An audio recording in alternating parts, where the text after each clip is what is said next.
ठीक है। 12 से अभी 4 बज गया है, FIR दर्ज नहीं हुआ है, अभी भी नहीं हुआ। नहीं हुआ। सिर्फ एक रिसीट हमको दे दिया गया कि ये लीजिए,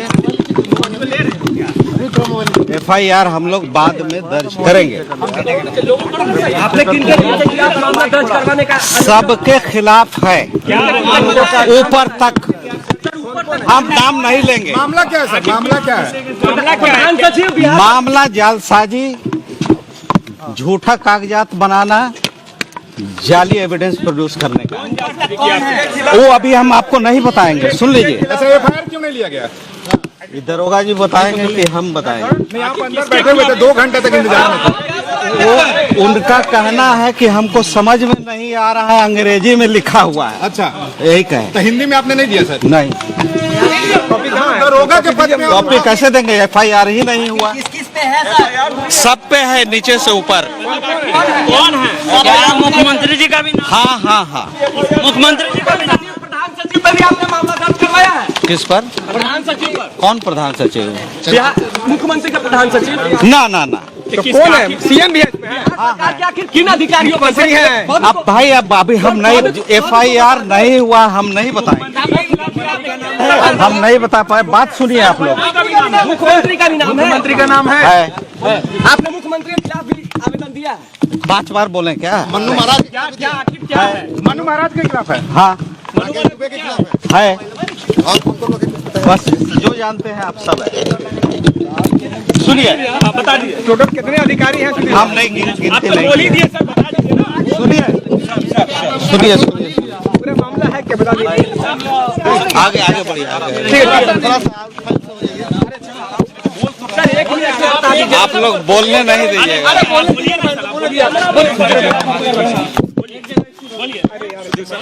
5 मार्च को एक FIR दर्ज करने में शास्त्री नगर थाने में गया था। सुनिए, 5 मार्च को एक FIR करने में शास्त्री नगर थाना गया था।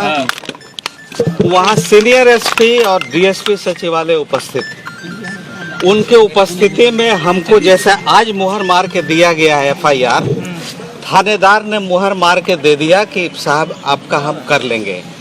आज 3 महीना हो गया है, उस पर कोई FIR नहीं हुआ है। सीनियर SP को लिखा गया, RTI में मांगा गया, क्या हुआ कोई नहीं जानता है। तो इसीलिए ये FIR होगा कि नहीं ये हमको पता नहीं है। मामला क्या है? FIR मामला सेम में जालसाजी का है। बताइए आपके साथ जालसाजी का है सर? ये अभी बताए, सुने नहीं आप? नहीं सर, तो बताइए। आवाज नहीं आया क्लियर, बहुत हम नहीं बताएंगे। बिहार सरकार के अधिकारियों पर क्या केस किया है? सबने किया है, मुख्यमंत्री ने भी किया है। सबने किया है। क्या किया है? आपके तो कह रहे हैं जालसाजी। क्या किया है? किस तरह क्या किया? किस तरह की जालसाजी? सर किस तरह की? अरे यार, सब लोग को शॉर्ट नोटिस पे बुलाया गया। आप लोग सब लोग जान रहे हैं आज की जो घटना है, एक IAS अधिकारी जो मुख्य सचिव रैंक के हैं, SC/ST थाने में लगभग जो है 5 से 6 घंटे बैठे हुए हैं। उनका FIR जो है वो नहीं लिया जा रहा। आप लोग कल्पना कर सकते हैं कि बिहार में किस प्रकार का तानाशाही चल रहा है। एक मुख्य सचिव का अधिकारी उस रैंक का बकायदा पूरा डॉक्यूमेंट के साथ, एविडेंस के साथ वो मुख्यमंत्री जी पर और उनके कई अधिकारियों पर FIR करने पहुंचता है, लेकिन FIR नहीं लिया जाता। आप सबको याद दिलाना चाहेंगे, चुनाव का वक्त था, नेता विरोधी दल पर FIR हो जाता है हत्या का। हमने खुल करके बोला था भाई कि आप जांच कराइए। जब नेता विरोधी दल पे FIR हो सकता है तो मुख्यमंत्री और उनके अधिकारियों पर FIR क्यों नहीं हो रहा? और वो भी वो करने वाले हैं मुख्य सचिव के रैंक के अधिकारी। बाकायदा दस्तावेज के साथ। आप कल्पना कर सकते हैं, बल्कि थाना का प्रोसीजर है, कोई भी अगर कंप्लेन करता है तो उसको कंप्लेन को लेना ही पड़ता है। आखिर ऐसा क्या कारण है कि नीतीश कुमार जी के अधिकारी जो हैं, जो प्रधान सचिव हैं, उनके मंत्री भी उन्हीं पे आरोप लगाते हैं और इनके अधिकारी जो मुख्य सचिव रैंक के अधिकारी हैं वो भी उन्हीं पे आरोप लगाते हैं। और इसमें बात तो बढ़ गई है भाई। आखिर ऐसा क्या प्रेम है कि कोई कार्रवाई नहीं करते नीतीश कुमार जी? हमने तो खुल करके ना बोला था कि भाई जांच कराइए, और 10 दिन के अंदर जो है रिपोर्ट आ गया था, सच सामने आ गया था मेरे ऊपर, हमको क्लीन चिट दे दिया गया था। तो साच को आज किस बात का? नीतीश कुमार जी सुशासन का दुहाई देते हैं कि बिहार में सुशासन का राज है, लेकिन आप कल्पना कर लीजिए क्या स्थिति बनी हुई है बिहार की। मुख्यमंत्री पर आरोप लग रहा है, उनके अधिकारियों पर आरोप लग रहा है, और एक थाना में उनके खिलाफ जो है एफआईआर नहीं दिया जा रहा, और वो भी वैसा व्यक्ति जो समय पर जो गृह सचिव भी रह चुका हो, जिसको सारे नियम हवाले पता है, कानून की जानकारी है, और इतने घंटे से जो है अब तक जो है बैठा करके रखा गया। ये बड़ा गंभीर मसला। देश में आज तक हमने नहीं देखा कि ऐसे मुख्यमंत्री पर आरोप लगता हो और तानाशाही रवैया अपनाया गया। कंप्लेन ही नहीं लिया जा रहा। अरे भाई कंप्लेन ले लीजिए, इंक्वायरी जो भी होता है, पहला कंप्लेन फर्स्ट इन्वेस्टिगेशन कर लेगा भाई, पता चलेगा कि कंप्लेन में दम है कि नहीं है, तो इसमें डर किस बात का है भाई? कुछ दिन पहले ही आप देखे होंगे कि हाई कोर्ट जो है क्या क्या टिप्पणी राज्य सरकार पे नहीं किया, क्या क्या नहीं बोला गया कि माइंडलेस गवर्नमेंट है, माइंडलेस। इस तरह की टिप्पणियां की जा रही हैं। अब बिहार के मुख्यमंत्री को सामने आना चाहिए कि जो उन पे आरोप लगा है वो आरोप सही है या क्या है, उस पर जस्टिफाई करें भाई। जस्टिफाई तो बनता है ना। एक चीफ सेक्रेटरी रैंक का अधिकारी अगर मुख्यमंत्री पर आरोप लगा रहा है, एफआईआर करने पे लगे हुए हैं, तो मुख्यमंत्री को तो सामने आकर के बताना चाहिए, जस्टिफाई करना चाहिए कि आखिर क्या कारण है। यानी यहां तो राजशाही चल रही है, मुख्यमंत्री पूरी तरीके से तानाशाह राजा बने हुए हैं। चाहे मुख्यमंत्री हो या प्रधानमंत्री हो, कानून के सामने सब लोग बराबर है किस बात का? डर किस बात का? क्यों ऐसे छुपे हुए हैं? क्यों एफआईआर नहीं होने दे रहे हैं?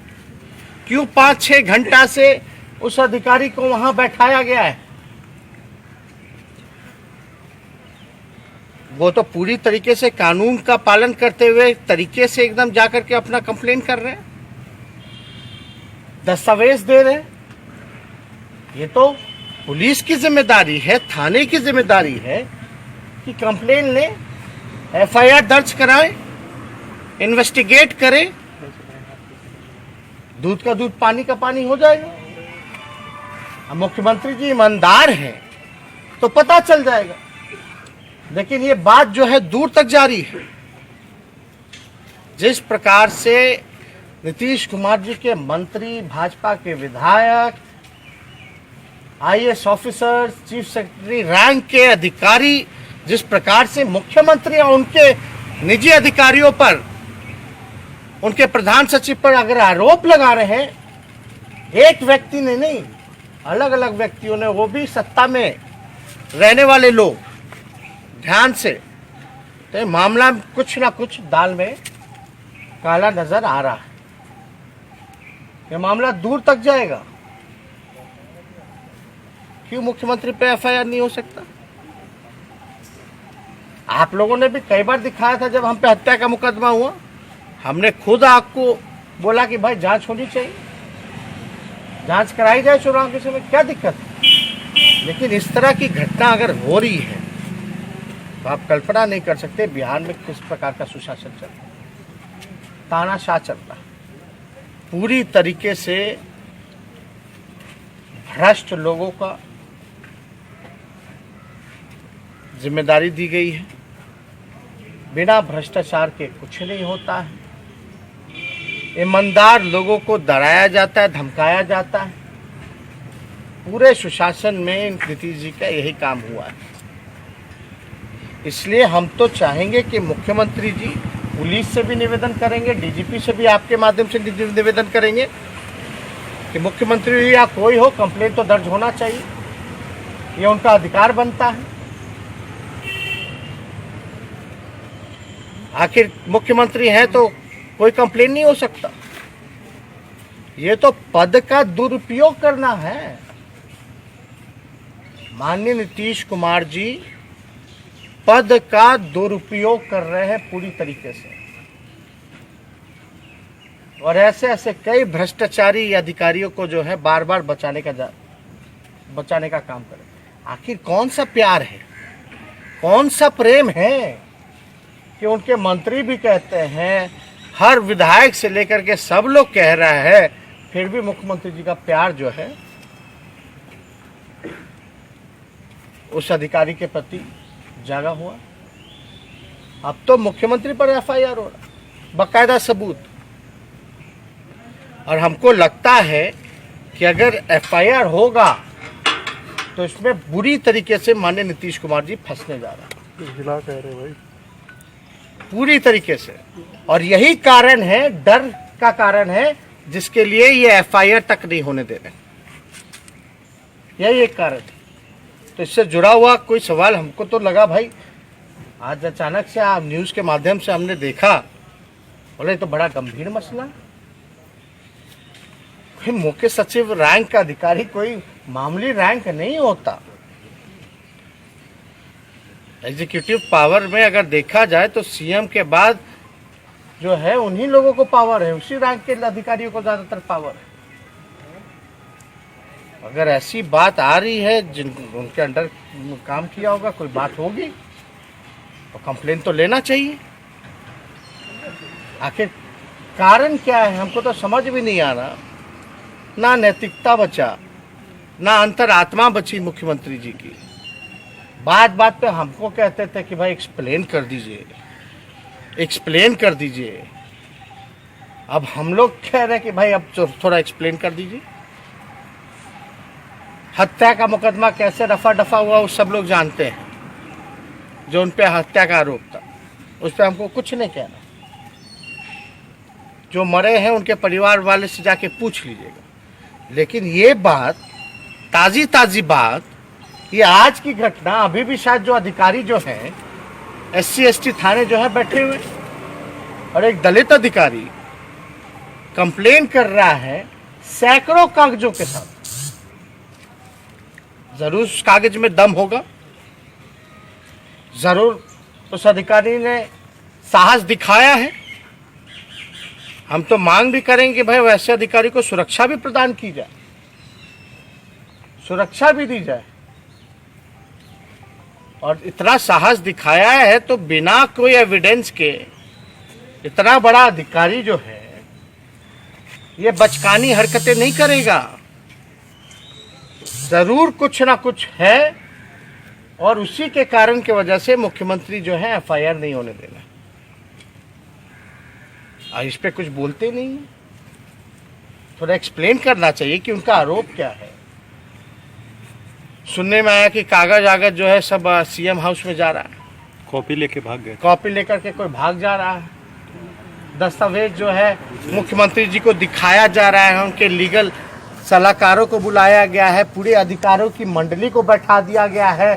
भाई कि क्या मामला है, इस तरह की हरकतें होगी भाई। अब जिसके ऊपर आरोप लग रहा है वो तय करेगा कि उस पर एफआईआर होना चाहिए कि नहीं होना चाहिए। ऐसे कानून चलेगा, ऐसे कानून का राज चलेगा। ये बहुत ही निंदनीय घटना है। शर्मसार करता है। और मुख्यमंत्री जी कम से कम डीजीपी साहब कम से कम अपने कर्तव्यों को निभाएं, इन्वेस्टिगेट कीजिए, एफआईआर कंप्लेन लीजिए। दूध का दूध पानी का पानी हो जाएगा। आखिर डर किस बात का, अगर मुख्यमंत्री ने कुछ नहीं किया तो? यानी कुछ ना कुछ गड़बड़ है तभी ना एफआईआर नहीं हो रहा है। ये बात तो सिद्ध हो गया। हम लोग को लगा चलो भाई 1 घंटा में हो जाएगा एफआईआर, 2 घंटा में हो जाएगा, 3 घंटा में हो जाएगा। 5-6 घंटे हो गए, दोपहर से आदमी बैठा हुआ है वहाँ, अधिकारी बैठा हुआ है, एफआईआर नहीं होना। यानी जरूर दाल में कुछ ना कुछ जरूर काला है। और इसमें जरूर मुख्यमंत्री की अहम भूमिका होगी। और सारे दस्तावेजों को मुख्यमंत्री आवास जो है वो बुलाया जा रहा है, दिखवाया जा रहा है। अरे मुख्यमंत्री जी को सामने आके आप लोगों के सामने कम से कम कहना चाहिए था तेजस्वी की तरह कि मुकदमा किया है तो जांच कराओ, एफआईआर हुआ तो जांच होनी चाहिए। दूध का दूध पानी का पानी होगा।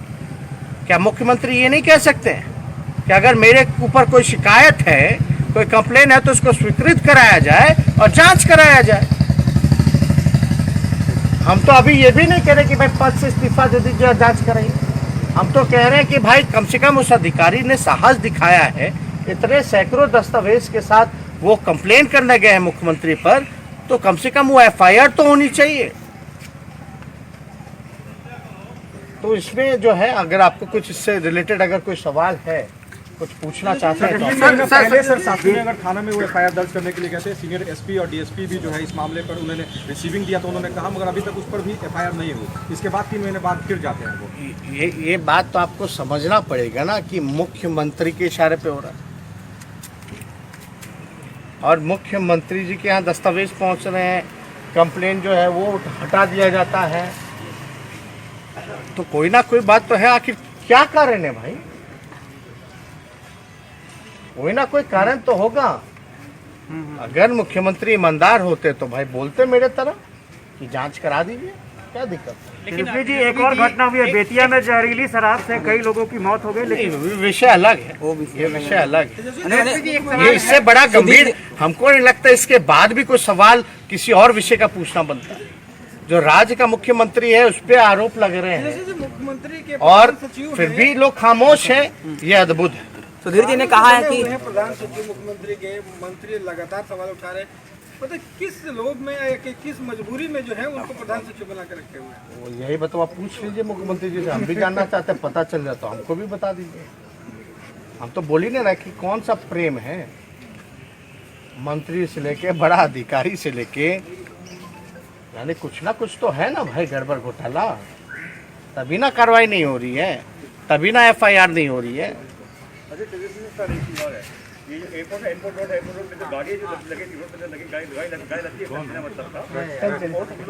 सुधीर कुमार जी, सुधीर जी ने ये भी कहा है कि सामने आ गया है, सुधीर कुमार जी को खतरा भी हो सकता है सर। नहीं, हम तो बोल रहे हैं भाई उनको सुरक्षा भी देनी चाहिए। सर सुधीर जी ने ये कहा जो एप्लीकेशन जो इंग्लिश में था, इंग्लिश जो उनको थाना प्रभारी को समझ नहीं आया इंग्लिश, इसलिए एफआईआर रजिस्टर्ड नहीं किया गया है। थाना प्रभारी का 35 पेज का अंग्रेजी में लिखा हुआ है, समझ ये बेवकूफ़ी वाली बातें हैं, मामले को टालने वाली बात है। अगर ऐसी बात होती तो वो तो हिंदी में भी लिख के दे सकते हैं। 6 घंटे में तो अनुवाद नहीं हो सकता।